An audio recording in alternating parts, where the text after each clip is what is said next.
राजस्थान जहाँ वीआईपी लोग ठहरते थे और सीता वीआईपी से कमाइए थी उसमें रावण के लिए ले क्यों गया उसको अभी आगे बताते नाम जब आए और करके पंचवटी सुनी देगी आगे बढ़े जटाई को हाल लेगा पूछा उसने जटाई ने बता दिया कि रावण सीता को झुला करके ले गया।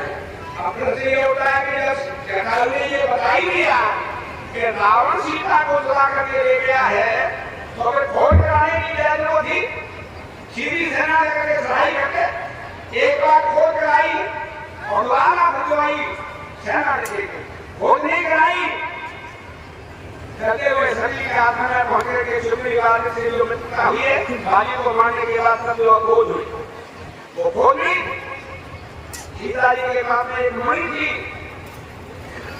उसको ये वरदान लगा हुआ था चूड़ामणि को चूड़ामणि के फल रहे हैं वही फल आगे हुए हैं। चूड़ामणि जिस स्थान पर रहती थी वो स्थान आगे होता था उसको कोई नहीं सकता। रावण सीता को इसलिए नहीं ले गया रावण का उद्देश्य था कि या तो द्रौपदी का तो चूड़ामणि मेरे हाथ लगी जाएगी और नहीं ले पाई तो सीता जब तक मेरे यहाँ रहेगी तब तक राम मेरे ऊपर विजय प्राप्त नहीं कर सके। तो भगवान श्री राम ने हनुमान को बुला करके वो मुद्रिका दी कि इस मुद्रिका को ले आओ जब तक इस मुद्रिका को तुम नहीं लोगे सीता को तब तक वो चूड़ामणि तुम्हें मिलेगी नहीं। इसीलिए तो जब समुद्र के किनारे पहुंचे हैं सबने अपने अपने बलिदान मान दिया है तो अंग्रेज ने क्या कहा था अगर कहा राम ने पाला और कृष्ण से कोई धरती धरती वाला का कोई ये नहीं अक्षर पाले वहां धरती वाला गरुड़ घुमा करके हनुमान की तरफ देखा है गरुड़ कोई धरती वाला क्योंकि अंग्रेज के सामने हनुमान को भगवान राम ने मुद्रिका दी थी अंग्रेज समझ गए क्या मेरा वो बैठा है मुद्रिका मेरे सामने सीता ने हनुमान को दी है तो कृष्ण ने वो धरती वाला गरुड़ घुमा करके हनुमान की तरफ देखा हम समझ गए जाने वाला वो है जाते उसी तरह हनुमान से कह दिया क्या तो प्रसाद रहा बलवान क्या के लिए है खड़ा हो जा और ने एक बात कही व्यापार में काम दे रही तुम जो ये बात सुनी सोई खड़े हो गए कि राम का दे तो राम के लिए अवतार में तुम्हें ये कई बात कह रही का जो मेरी प्रश्नता करने की काल में इजाजत करेंगे मैं अभी कभी चलो तो वहां गए लेकिन वो तुम्हारा तो विभीषण के स्थान पर पहुंचे विभीषण ने पता नहीं तो पहुंचे अशोक वाटिका में जो कुछ डाली मुद्रिका को ये नहीं सीता कह रही है ये तो वो कह रहे हैं तुम्हारी माया से अंदर चली जाए कैसी नहीं ये मुद्रिका मात्र मुद्रिका थी जो के पास खंड दुनिया जो धर्म वाला सुरमती में नर भया जो सके पार जगत सदा के नबी रत्ना हुई ने दिया इतनी भी दुनिया है चाहे वो भगवान सिंह के गले में पड़े सभी भूखा से लगा हो या अन्य किसी तरह से उत्पन्न हो सबके विषय में सुना रंग को बता देती क्योंकि सुना सर्वत्र प्रकाश करते हैं उन्हीं के द्वारा दी हुई ये मुद्रिका इंद्र के पास थी मात्र मुद्रिका थी सुरपति के पास इंद्र के पास थी और कैसी थी मुद्रिका कनक भूमिया में ध्रुव इसमें रोजाना सोने के बिंदु मिलते थे तो कहीं गिरे हैं क्या रानी कहीं गिरे हैं देखिए गिरे हैं भरत जी जब मिलने के लिए आए हैं चित्रकूट में भगवान राम थे तो सबसे पहले वो महाराज के पास जाके बोले ये बता तेरे पास अगर नाम नहीं है तो वो सोएगा राजा के दिखा भरत जी जानते थे क्या नाम सीता सोए सोने वहां पर सोने के बिंदु जरूर गए होंगे अगर नहीं मिलेंगे तो समझ होगा कि हमारे साथ धोखा हो रहा है। वो महाराज ने जाकर वो स्थान को दिखाया जब हम सीता को थे तो भरत जी महाराज ने अपने हाथों से टटोल करके देखा है वो सामने जो पिछी हुई थी रामचंद्र मानस में चौपाई आती है कनक बिंदु दुई चार के लेके वहां दो चार सोने के बिंदु मिले देखे तभी विश्वास हो गया कि यहाँ पर राम सीता दो है तो से रोजाना सोने के बिंदु करते थे मन में विचार करने लगे से कौन ले आए हनुमान जी सामने आए परिचय दिया बाद में माता की गले से खाई राजनों को मारा अक्षय कुमार को मारा सुरपान करके रावण के सामने गए रावण ने मारने का आदेश दिया समय पर विभीषण ने कह दिया तुम तो नहीं मानना चाहिए।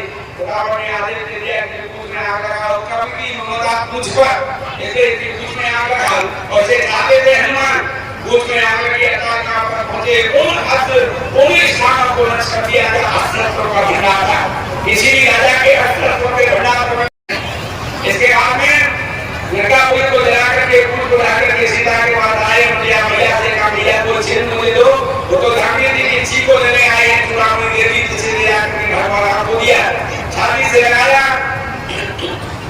सेना लेकर के वहां से उसी जगह पर पहुंच के समुद्र के किनारे भगवान शंकर की पूजा हुई, जो स्थान रामेश्वर नाम से प्रसिद्ध है, जिसकी प्रतिष्ठा करने के लिए स्वयं रावण आया था। और रावण सीता को साथ लेकर के आया था। ये कथा कब रावण में आती है, हमारे जो कब रावण है, स्वयं भगवान श्री राम ने रावण को यह मान लिया है। रावण सीता को लेकर के आया है, सीता को राम के पास उठा करके रामेश्वर की प्रतिष्ठा हुई है। और इसके बाद रावण जो है सीता को साथ ही लेकर के लंका में गया है। इसके बाद में यहाँ पर नंदी को जरा बताया गया, उनको समझाने के लिए भेजा, लेकिन कोई बात समझ में नहीं आई। और रावण का जो कारण हो गया वो साथ सेना का संहार, तो देखने को माना। मेघनाथ और लक्ष्मण का युद्ध हुआ तो समय पर मेघनाथ ने छठी मारी, लक्ष्मण मूर्छित होकर के गिर गए। छोटे पैर के कहने से हनुमान जी रावण को पर्वत कर गए, वहां से पर्वत को उठा गए और अयोध्या के ऊपर होकर के निकले तो धरती महाराज ने एक बड़ा भड़का मारा, नीचे गिर गए। और समय राम कहते हुए जब पता चला अयोध्यावासियों को युद्ध शुरू हो गया है, बड़े भारी दुखी, और ये देखा कि लक्ष्मण मूर्छित हो गए हैं, राम की गोद में कैसे है, तो संपूर्ण रणबास रो रहा है। लेकिन उस समय तो मेरा हंस रही है, सब रो रहे हैं, लेकिन मेरा हंस रही है। जो हनुमान जी बोल रहा है कि यारी के पटी के सटी लगी है, सुबह में हो जाएगा, प्राण नहीं बचेंगे, लेकिन ये तो हंस रही है।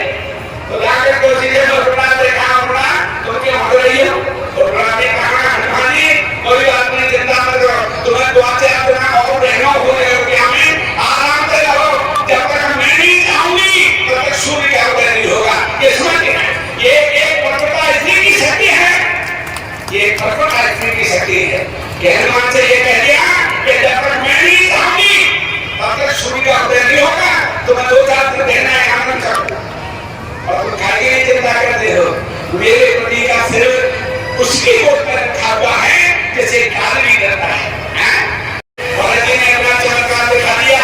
भरत जी बोले जब वहां पर बैठो मैं तुम्हें जल्दी पहुंचाऊं। हनुमान जी बोला आपसे बहुत बता बाहर में हाथ में और मेरे बने तो वहां के अंदर निकल ले और कोई बात नहीं तो कोने में बैठ गए, बहुत भारी हमारे लोगों का राज करो, लेकिन वहां इतना नीचे नहीं छुपो।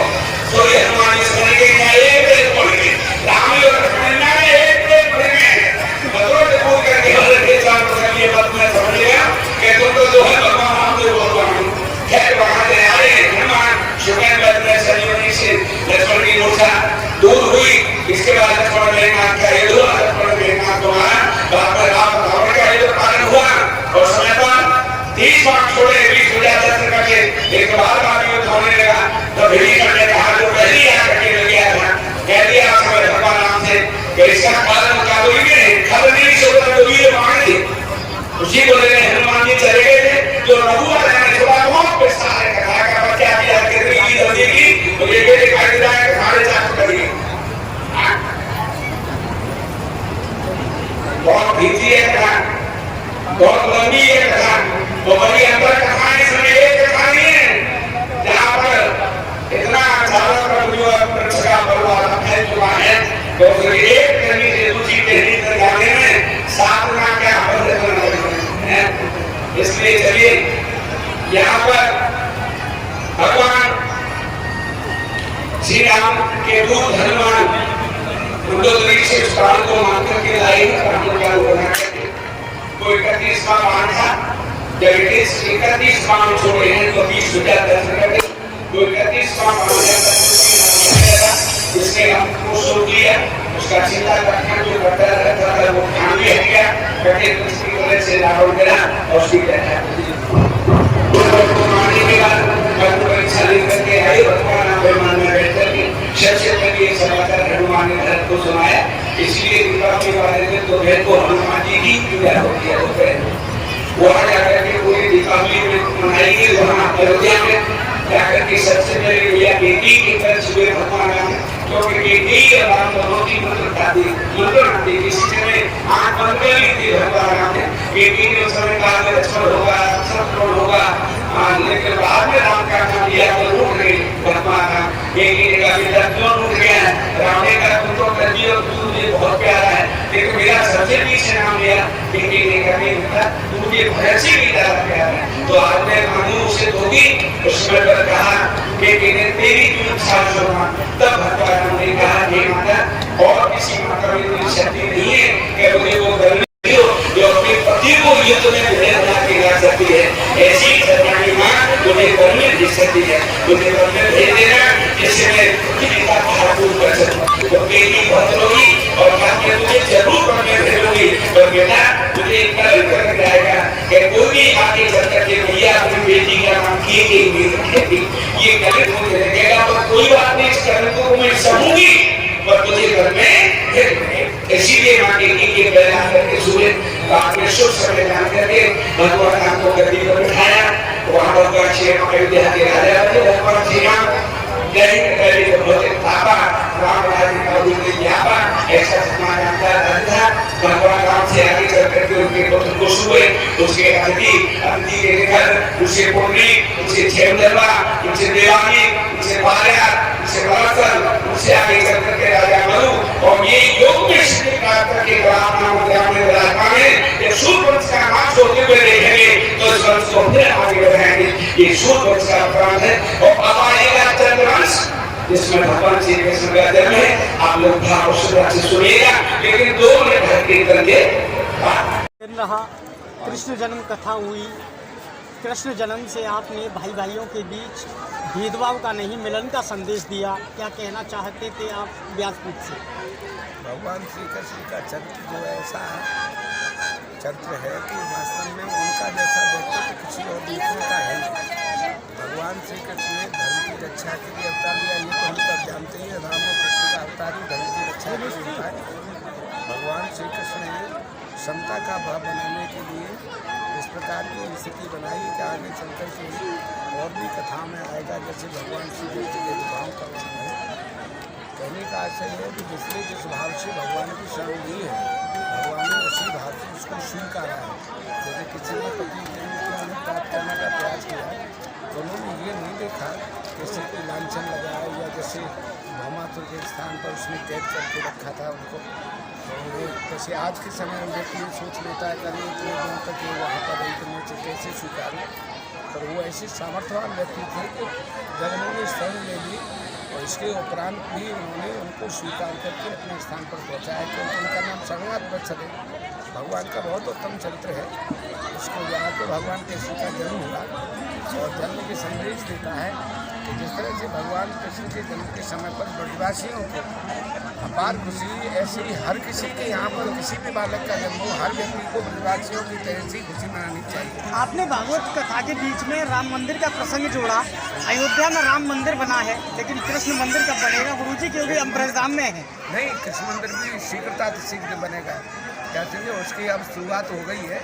अब धीमे धीमे करके निश्चित रूप से कृष्ण यानी हमारे जितने भी धर्म स्थल हैं, ये निश्चित रूप से मान लीजिए कि जिनको नष्ट किया है लोगों ने, वो पुनः उनका जीर्णोद्धार होगा और वो उसी स्वरूप में आएंगे, हर स्थिति में आएंगे। इसे कोई नहीं रोक पाएगा। क्या आप मान पा रहे हैं कि भाजपा की सरकार सनातन को जीवित करने का काम कर रही है? नहीं, सनातन को जीवित करने का पहले से ही काम किया है। तो शुरुआत से ही इस प्रकार की पार्टी रही है। हम किसी के राजनीति से संबंधित कोई बात नहीं करते, पर हम तो केवल इतना जानते हैं कि जो हिंदुत्व और जो है राष्ट्र के हित की बात करेगा वो हमारी पार्टी है। बस सीधा सिद्धांत है। न तो भाजपा से कोई संबंध, न कांग्रेस से कोई संबंध, किसी से भी कोई संबंध। जो देश के हित की बात सोचेगा उसके हम साथ में हैं। ठीक, बस ये सिद्धांत है हमारा।